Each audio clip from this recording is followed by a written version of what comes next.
প্রতিশোধ প্রতিহিংসার রাজনীতি বাদ দিতে হবে। প্রতিশোধ প্রতিহিংসা দিয়ে কোনোদিন কোনো কিছু হতে পারে না। প্রতিশোধ প্রতিহিংসার রাজনীতি বাদ দিয়ে জাতীয় ঐক্য করলেই সম্ভব। এখানে একটু আওয়ামী লীগ আর বিএনপির মধ্যে পার্থক্য। বিএনপি সবসময় জাতীয় ঐক্য প্রতিশোধ প্রতিহিংসার ঊর্ধ্বে সকল নিয়ে কাজ করতে চায়। এই হাসিনা আজকে দেশের এই অবস্থার জন্য সম্পূর্ণভাবে হাসিনা দায়ী। কারণ হাসিনা, এই যে আমি শ্রদ্ধার সঙ্গে স্মরণ করব, বিশিষ্ট সাংবাদিক ছিলেন, বিবিসি সংবাদদাতা ছিলেন সিরাজুর রহমান সাহেব, তাকে আমি শ্রদ্ধার সঙ্গে স্মরণ করছি। আমি খুব ভালো মানুষ ছিলেন, মুক্তিযোদ্ধা ছিলেন সিরাজুর রহমান সাহেব।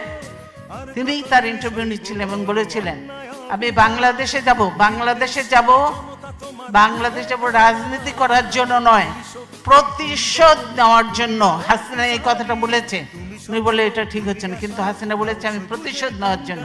তাই আজকে প্রতিশোধ নিয়ে বাংলাদেশকে একদম খোকলা বানিয়ে দিয়ে, বাংলাদেশকে একদম ধ্বংস করে দিয়ে, সমস্ত প্রতিষ্ঠান ধ্বংস করে দিয়ে বাংলাদেশকে তলাবিহীন ঝুড়ি বানিয়েছিল।